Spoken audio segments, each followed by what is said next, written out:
तो उन्होंने वामन अवतार ने अपना रूप धारण किया, बड़ा कर लिया। इतना बड़ा हो गया उनका रूप कि एक पैर पृथ्वी का, दूसरा पैर स्वर्गलोक का, तीसरा पैर, कि अब तीसरा पैर कहाँ रखूं? वामन अवतार बोले श्रीहरि कि अब तीसरा पैर कहाँ रखूं? तो उन्होंने कहा, हे प्रभु, मेरा अभिमान था जो मैंने कहा कि आप मांगो, मैं तुम्हें दे सकता हूँ। तो मैं प्रहलाद का पुत्र आपसे ये कहना चाहता हूँ, भक्त प्रहलाद मेरे बाबा थे, मैं आपसे ये कहना चाहता हूँ कि तीसरा पैर मेरे सिर पे रख दो ताकि मेरा अभिमान खत्म हो जाए। और जो तीसरा पैर पृथ्वी उनके सिर पे रखा तो उनको पाताल लोक में भेज दिया। पाताल लोक में भेज दिया और पाताल लोक में जाकर के उन्होंने कहा, हे प्रभु, पर मेरी एक इच्छा पूरी करेंगे आप? तो उन्होंने कहा, क्या?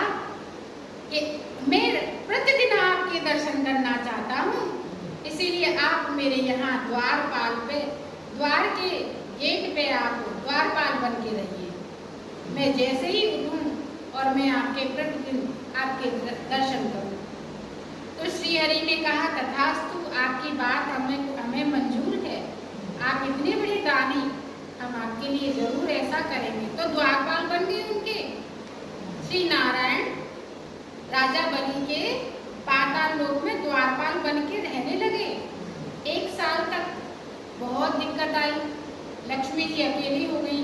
उनको लगा कि भाई क्या, कैसे हो, सारा कुछ जो पालन करता है वो तो पाताल लोक में राजा बलि के द्वारपाल बने बैठे हैं, उन्हें तो कोई चिंता ही नहीं है। फिर नारद जी पूछते, माते, आपकी चिंता का कारण क्या है? तो वो कहती हैं कि श्री नारायण तो नीचे द्वारपाल बने बैठे हैं और मेरे जीवन में तो कोई खुशी नहीं है।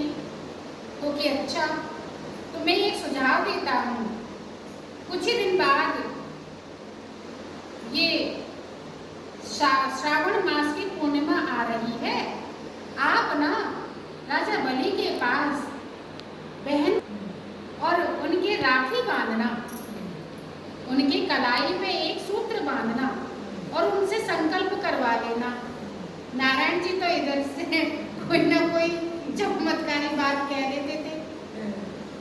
तो जैसे ही श्रावण मास की पूर्णिमा आई, माँ लक्ष्मी जी पाताल लोक गई राजा बलि की बहन के रूप में और उनसे कहा कि भैया, आप राजा बलि, आप मेरे भैया बनेंगे?